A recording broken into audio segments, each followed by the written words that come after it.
बिस्मिल्लाहिर्रहमानिर्रहीम। अस्सलाम वालेकुम। आप फेसबुक और यूट्यूब चैनल देख रहे हो। मेरा नाम है अब्दुल रहमान। इस्लामाबाद से कुछ ताज़ा तरीन अपडेट्स ये आपके सामने रखेंगे। और तुर्की के ज़लज़ला ज़दगान के लिए एक पाकिस्तानी शख्स जो कि अमेरिकन नयाद है, उसने बहुत बड़ी इमदाद की है तुर्की के सफारत खाने में जाकर। वो कितनी इमदाद है ये आपके सामने रखेंगे। और इस तरह के कितने पाकिस्तानी जो हैं वो ओवरसीज़ पाकिस्तानी जो हैं जिनके पास इतना पैसा है, ये सारी तफसील भी आपके सामने रखेंगे। चौधरी निसार साहब कहते हैं कि जी मेरे अंदर बड़े राज दफन हैं। आज उन्होंने और क्या कहा है वो भी आपके सामने रखेंगे। हमारे जो आर्मी चीफ़ हैं उनका यूके का विज़िट था, उनके विज़िट को लेकर के जी वो यूएस से भी गए हैं। इसके हवाले से बहुत सारी स्पेकुलेशंस हुई, लेकिन जो यूके में उनकी मुलाकातें हुई हैं, यूके के प्राइम मिनिस्टर से भी वो मिले हैं। तो इंडिया इसके ऊपर किस तरह इस पूरे जो है उनके विज़िट को देख रहा है और इंडिया क्या कह रहा है। कश्मीर के साथ जो है कोई बातचीत हुई है कश्मीर के हवाले से, और बरतानिया इसमें जो है वो इसमें तीसरा पार्टनर बनेगा और हमारी जो है सुलह करवाएगा इंडिया के साथ। इस खबर को भी आपके सामने रखेंगे। शहबाज गिल और शेख रशीद साहब के मुकदमे के हवाले से भी कुछ अपडेट्स आपके सामने रखेंगे। आज शहबाज गिल साहब के ऊपर फ़र्द जुर्म आयद होने जा रही थी, वो क्यों डिले हुई है इसके हवाले से भी कुछ डिटेल्स आपके सामने रखेंगे। शहबाज शरीफ साहब कहते हैं कि जी हमें जो है कफ़ायत शारी इख्तियार करनी पड़ेगी। तो आपको एक हमारा बरादर मुल्क है उसकी कफ़ायत शारी भी दिखाएंगे कि उनके मावन वज़ीर आज़म जो हैं वो किस तरह की कफ़ायत शारी इख्तियार कर रहे हैं, और क्या हमारे वज़ीर आज़म कभी ऐसी कफ़ायत शारी इख्तियार कर सकते हैं या सिर्फ दावों की हद तक हैं और मीडिया के ऊपर आकर डायलॉग बाजी है। ये सारी अपडेट्स आज आपके सामने रखेंगे। इससे पहले अगर आप लोगों ने चैनल को सब्सक्राइब नहीं किया तो रेड बटन को प्रेस कर लें और बेल आइकॉन को भी प्रेस कर लें ताकि लेटेस्ट अपडेट्स आप लोगों को मिलती रहें। ये जो हमारा ताल्लुक है ऐसे ही जुड़ा रहे। सबसे पहले अब हमारे जो army chief general Asim Munir Shah साहब हैं उनका यूके का विज़िट था और एक कॉन्फ्रेंस थी, उसमें भी उन्होंने पाकिस्तान की तजारत और मुख्तलिफ हवाले से कुछ उनकी मुलाकातें थी। लाजमी बात है वो बरतानिया के वज़ीर-ए-आज़म जो हैं ऋषि सुनाक उनको भी मिले होंगे। तो अब इंडिया इसको जो है वो किस तरह ख़बर दे रहा है वो आपके सामने रख देते हैं। The high commission of India set the government of Pakistan of both countries value strengthening strategic partnership in trade, defense, science and technology. A special gesture, Rishi Sunak joins Ajit Doval, UK National Security Advisor meeting in London. अब special gesture में ऋषि सुनाक अजीत दोवल जो हैं UK national security adviser की meeting हुई है। अजीत दोवल का character India में क्या है और वो रॉ को जो है वो सारी उसकी डील करते हैं, तो वो भी उस मीटिंग में मौजूद थे। और अब बात हुई है कि जी बहुत पाकिस्तान जो है पाकिस्तान के साथ इंडिया तजारत करेगा और टेक्नोलॉजी और साइंस के हवाले से जो है पाकिस्तान अपने ताल्लुकात उनके साथ आगे बढ़ाएगा। अब एक और इंडियन न्यूज़ एजेंसी है, उन्होंने कहा कि UK to play third umpire on Kashmir during Pakistan army chief visit. अब इसका मतलब ये है कि जी ये कह रहे हैं कि इस जो आर्मी चीफ का हमारे विज़िट हुआ है इसमें यूके ने ये थर्ड पार्टी जो है वो प्ले करेगा और हमारा जो मसला है कश्मीर का इंडिया के साथ उसको हल करवाएगा। आर्मी चीफ का जो विज़िट है उसमें ये सारी बातें हुई हैं। अब मेरा तो ख्याल है कि आर्मी चीफ का विज़िट के दौरान इस तरह की सियासी बातें, और ये तो एक जो है हमारे वज़ीर-ए-आज़म साथ होते तो खैर इसके ऊपर बात हो सकती थी, लेकिन इसके ऊपर हमारा बड़ा खुला स्टांस है और इंडिया जो हमारे साथ करता आया है। क्या इंडिया इस तरह जो है हमें कश्मीर देगा, और क्या इंडिया ने अभी तक जो उन्होंने वो सारी उसकी आइनी हैसियत चेंज की थी कश्मीर की यूनाइटेड नेशंस की करारदाद के मुताबिक, वो तो उन्होंने भी उसको चेंज नहीं किया। तो क्या इंडिया इस तरह में कश्मीर देगा? तो ये पाकिस्तान को पता नहीं किस तरफ लेके जाया जा रहा है। बहरहाल इंडिया के हवाले से जो खबर है वो हमने आपके सामने रख दी है। अभी पाकिस्तान में जो है उनकी डिटेल्स, हमारे जो आर्मी चीफ उनकी विज़िट की डिटेल्स नहीं आई हैं। हमारा जहाँ तक तज़िया है कि ये सारी फेक प्रोपेगेंडा है जो इंडिया कर रहा है, क्योंकि हमारे आर्मी चीफ जो हैं वो मेरा तो नहीं ख्याल कि इस तरह की जो है बात होगी, क्योंकि सियासी जो गवर्नमेंट है और सियासी जो बंदे हैं वो तो साथ हैं नहीं, ना हमारे वज़ीर-ए-आज़म थे। तो उसमें वो तो क्योंकि एक डिफेंस के हवाले से उनका एक टूर था, अब उसमें डिफेंस के हवाले से बातचीत हुई होगी। ये कश्मीर का इशू और ये आर्मी चीफ का काम तो नहीं है मेरा जहाँ तक ख्याल है। बहरहाल अभी कुछ जो डिटेल्स आएंगी तो वो भी आपके सामने रखेंगे।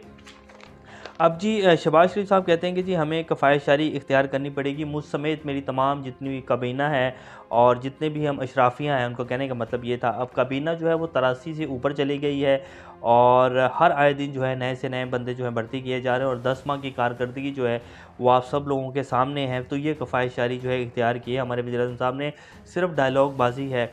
तुर्की को एक जहाज़ भेजा जी मदद का, और जो है साथ खड़े होकर हमारे प्राइम मिनिस्टर साहब जो हैं वो तस्वीरें खिंचवा रहे थे उस जहाज़ के कि जैसे बहुत बड़ी अरबों डॉलर की इमदाद भेज दी है तुर्की को।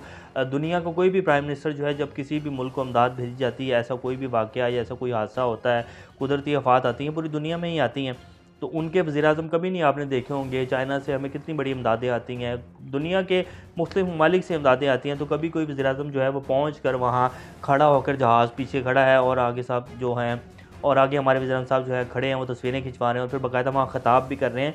तो ये काम सिर्फ़ हमारे वज़ीर-ए-आज़म साहब ही करते हैं।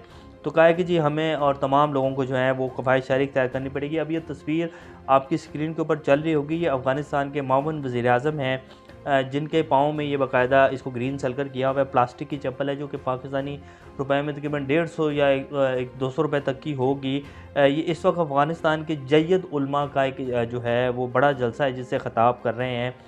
और मईशत जो है वो इस तरह के जो है डायलॉग मारने से और इस तरह की जो है ख़िताब करने से और फ़ील करवाने से कि जी हमें बड़ा दर्द है और मुंह ढीला सा करके बनाने से नहीं चलती होती है।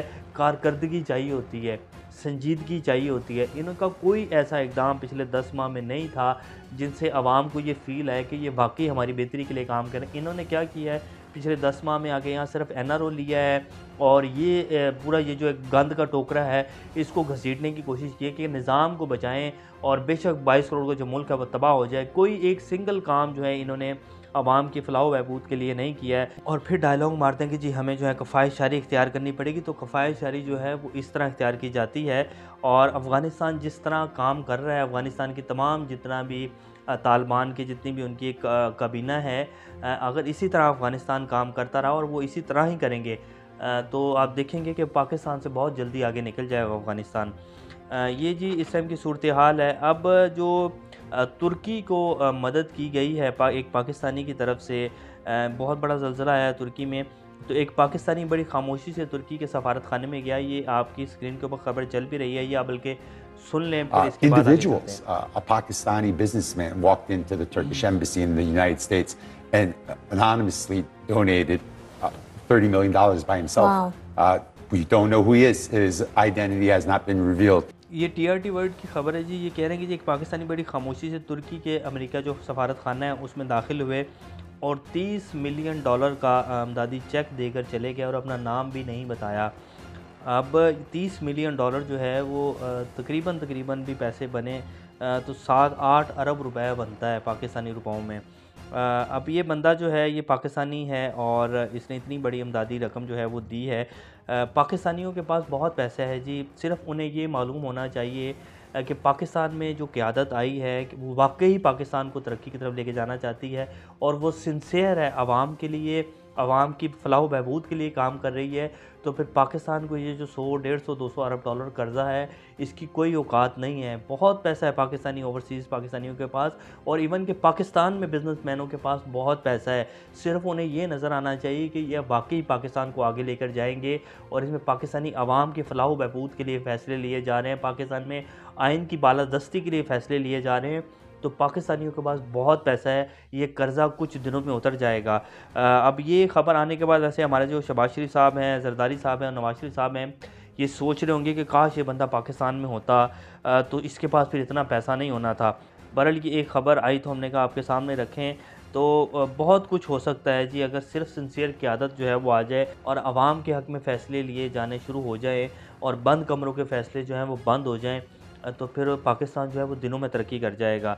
शहबाज गिल साहब के हवाले से जी आज जो अमाज यूसुफ साहब थे जो कि एयरवे न्यूज़ के डायरेक्टर न्यूज़ हैं और शहबाज गिल साहब पर आज फ़र्द जुर्म आयद होनी थी जो कि आज पोस्टपोन हो गई है और नेक्स्ट जो समात है उसके ऊपर फ़र्द जुर्म आयद होगी। शहबाज गिल साहब की जो बरियत की दरख्वास्त थी वो मुस्तरद कर दी गई है और अब फ़र्द जुर्म अगर उनके ऊपर आयद हो जाती है तो इसका मतलब है कि वो गद्दार हैं और जो उनकी एक दफ़ा लगाई गई है। बहरहाल ये एक होशियत कंडे हैं जी पाकिस्तान में। ये इतना सा जो है वो बोलने का वो है, आप अगर तो आपका बोलना पसंद आ रहा है तो ठीक है और अगर नहीं पसंद आ रहा तो बेशक आप ठीक ही बोल रहे हैं, आप तो गद्दार तो पक्के हैं। ये इस टाइम की सूरत हाल है। शेख रशीद साहब की भी आज ज़मानत मंजूर हो गई है लेकिन अभी तो उनकी जो रिहाई है वो नहीं हो पाई है और चौधरी निसार साहब कहते हैं कि जी जो कुछ मैंने सहा है और बर्दाश्त किया है। ख़ास तौर पर नवाज़ शरीफ और इनकी बेटी का जो किरदार है, एक एक लफ्ज़ कौम के सामने रखना चाहता हूँ। वैसे चौधरी निसार साहब जो है ना, कम से कम पिछले 4-5 साल से बहुत कुछ आवाम के सामने रखना चाहते हैं, लेकिन उनका कुछ दिन बाद जो है 2-3 महीने बाद ऐसा बयान आ जाता है और बाद में वो सत्तू पी कर सो जाते हैं। बहरहाल पता नहीं वो कब रखेंगे, कोई स्पेशल टीवी आएगा उनके लिए, या कोई स्पेशल चैनल आएगा, या कोई स्पेशल मीडिया आएगा, या फिर शायद पूरी दुनिया का इंटरनेशनल मीडिया आकर उनकी कवरेज करेगा, तो फिर शायद वो सच बोलेंगे। बहरहाल वो हर 2-4 महीने बाद ये कह देते हैं कि मैं बहुत कुछ आवाम के सामने रखना चाहता हूँ, और बाद में फिर सत्तू पी के सो जाते हैं।